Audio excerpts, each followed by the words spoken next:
Bonsoir, bienvenue à JE. Ce soir, à JE. Alors que la pauvreté gagne du terrain, JE fait une étrange découverte. Vraiment, c'est rempli de vêtements jamais portés, des beaux vêtements. Des compagnies jettent à la poubelle beaucoup de vêtements neufs, alors qu'il y a pourtant de plus en plus de gens dans le besoin. C'est un comportement immoral. Faut-il le rappeler, la pauvreté gagne du terrain au Québec. Les banques alimentaires sont de plus en plus sollicitées et tous les organismes qui viennent en aide aux gens dans le besoin également. Ce soir à JE, est-il normal qu'on jette à la poubelle de grandes quantités de vêtements neufs qui seraient pourtant tellement utiles?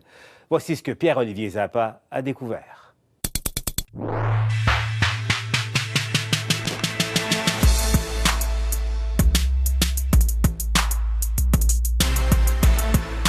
Le chiffre est impressionnant. Près d'un vêtement sur deux fabriqués chaque année ne trouve pas preneur. Les promotions et les soldes ne parviennent pas à les écouler. Comment gérer ces stocks invendus? C'est un vrai casse-tête pour les grandes marques. Un sujet des plus sensibles. Où vont ces vêtements? Là-dessus, chaque consommateur se fait une idée. Est-ce qu'ils les envoient à l'extérieur pour aider du monde? Peut-être. Je pense qu'ils devraient aller dans les communes pour les gens pauvres, pour les démunis, là.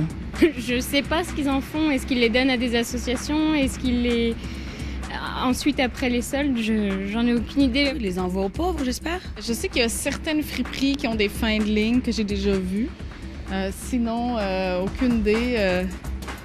Ouais, je me suis jamais posé la question. C'est une bonne question. Qu'est-ce qui advient des stocks de vêtements? À cette bonne question, il est difficile d'obtenir des réponses. Les grandes chaînes que nous avons sollicitées refusent d'en discuter. Ils invoquent le secret commercial. Il est vrai, bon nombre d'enseignes envoient leur stock invendu au recyclage. Nous y reviendrons un peu plus tard. Après vous avoir présenté l'un des secrets les mieux gardés de l'industrie de la mode. Notre enquête démarre par un mercredi après-midi d'été à Bromont, dans cette boutique. Ce détaillant de vêtements bien connu, des jeunes Québécoises en particulier. Le groupe Dynamite Garage est l'un des fleurons québécois du prêt-à-porter. Avec plus de 260 boutiques, son chiffre d'affaires avoisine le demi-milliard de dollars par année. Et pour savoir où aboutissent les vêtements invendus, inutile de chercher bien loin. En caméra cachée, nous parvenons à nous glisser près des cabines d'essayage. À l'abri des regards, ces centaines de pièces de vêtements flambant neufs, accrochées sur des présentoirs, ne seront visiblement jamais portées. Quelques heures plus tard, la boutique ferme ses portes. Nous attendons dans le stationnement arrière. Ses employés transportent d'imposants sacs poubelles et les balancent dans une benne ordure. Qu'est-ce qui se trouve exactement dans ces sacs que des employés viennent tout juste de sortir d'un magasin Dynamite Garage? Eh bien, on va aller vérifier dans la benne à ordures derrière moi. Vraiment, c'est rempli de vêtements jamais portés. Des beaux vêtements. Voilà, encore une fois, ce qui semble être des pyjamas. On va vérifier le contenu. Alors, voilà. Des costumes de bain neufs.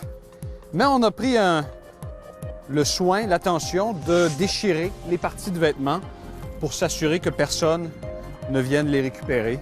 Ici, on voit que ça a été volontairement déchiré, mais on peut toujours voir le nom de la marque. Je suis persuadé que les gens dans le besoin auraient été plus qu'heureux de recevoir des vêtements comme ça, mais vous le voyez, tout est abîmé. On ne peut rien porter et il y a des quantités, là, regardez, 1, 2, 3, 4, 5, 26, 27, 28, 43 pièces dans un seul sac. C'est un des plus petits sacs qu'on a ici. Dans des courriels confidentiels que nous avons consultés, la direction du groupe Dynamite Garage a donné l'ordre de détruire la marchandise invendue à l'ensemble de ses magasins. Plus de 250 au Canada, une cinquantaine aux États-Unis, des tonnes de vêtements neufs à la poubelle. Alors, il y a plusieurs questions qui se posent devant ce tas de vêtements qui a été jeté dans une benne à ordures. Alors, pourquoi avoir jeté ces vêtements-là? On va interpeller les gens de la compagnie pour leur demander s'ils ont une explication qui fait du sens. Nous avons donc sollicité une entrevue auprès de la direction du groupe Dynamite Garage. J'aimerais obtenir une rencontre avec Mme Martini. Malgré nos demandes répétées par téléphone et par courriel, les dirigeants de l'entreprise refusent de s'expliquer. Pour obtenir des réponses, nous nous rendons directement au siège social de la marque. Bonjour, ça va bien? Nous, on a récupéré des centaines de pièces de vêtements qui avaient été déchiquetées en magasin, puis on voulait comprendre les raisons de ce gaspillage-là. Un responsable de la sécurité refuse de nous laisser poser nos questions. On vous donne l'opportunité de vous expliquer, puis personne ne veut le faire. On nous demandera finalement nos coordonnées en nous assurant qu'un porte-parole allait nous rappeler. Vous m'assurez que je vais avoir un retour d'appel? On vous donnerait un appel dessus. OK, merci. Un appel que nous attendons toujours. Et la question demeure donc entière. Pourquoi jeter plutôt que de donner ou de recycler? Peut-être parce que détruire ces vêtements permettrait à la marque de faire de vastes économies. Petit cours de comptabilité. Si on détruit la chemise, on subit la perte, l'exemple de 5 $ par chemise. La perte va pouvoir réduire le revenu et ainsi sauver de l'impôt dans l'année en question.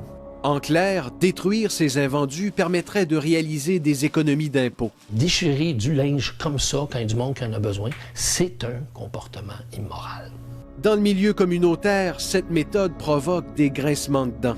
Mais faire exprès pour faire des trous comme ça dans les vêtements, tu sais, je veux dire, tant qu'à payer quelqu'un pour faire ça, paye quelqu'un pour enlever le sticker. C'est tout. Puis il va porter le linge. Le chanteur et comédien Dan Bigra est porte-parole du Refuge depuis 25 ans. Cet organisme qui redonne une dignité aux jeunes hommes itinérants. Ce qui est inhumain, c'est la façon, des fois, de notre société de mal s'en occuper. Toute cette notion de dignité-là, il faut qu'elle revienne, entre autres, par les vêtements. Tu es bien habillé, ça fait partie de ton ego, c'est-à-dire pas l'ego flyé, mais ton ego, ta dignité, c'est important ça, comment on se voit. Le jeune, il a juste des guenilles sur lui, il se regarde, là, tout d'un coup, il prend une douche, on lui donne du beau linge, puis il sent frais, propre. Il y a déjà quelque chose qui revient en dignité, puis là, plus tard, il va peut-être rencontrer une blonde parce qu'il va être capable de communiquer, puis peut-être il va peut-être se trouver un job. Il y a un chemin comme ça. Fait que nous autres, du linge, c'est pas banal. Le fait qu'ils découpent le linge, d'après moi, c'est parce... Moi, je une hypothèse, mais j'ai l'impression que c'est parce qu'ils veulent pas qu'il y ait du monde poqué, qu'il y ait leur marque sur le dos. Ça, c'est un peu répugnant, ça.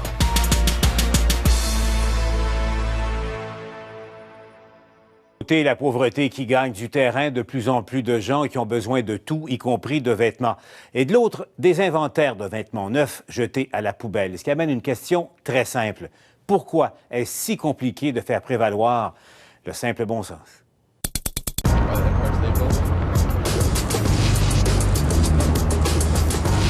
Dans une ville où un tiers de la population vit dans la pauvreté, le scandale a fait grand bruit. New York, janvier 2010. Une journaliste du New York Times dévoile les pratiques commerciales du géant H&M. Elle découvre des milliers de vêtements neufs découpés dans les poubelles d'un magasin. La multinationale s'excuse et promet qu'on ne la reprendrait plus. En 2011, les magasins Priscilla of Boston vendaient leurs robes de mariée autour de 4 000 $ américains. Qu'advient-il des invendus? Ces photos diffusées par la chaîne Fox ont scandalisé les États-Unis.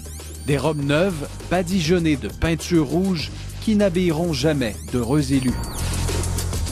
Et pas plus tard que cet hiver, rue Saint-Hubert à Montréal, des dizaines de chaussures et de bottes lacérées sont retrouvées dans des ordures. Les magasins Yellow se défendent, ces chaussures n'étaient pas en bon état.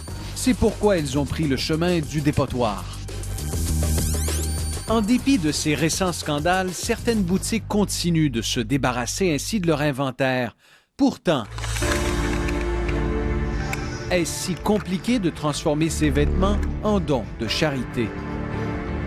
si l'entreprise détruit ses invendus juste parce que je ne sais pas quoi faire avec, puis il faut que je coupe mes inventaires, c'est comme prendre de l'argent et de jeter à l'eau.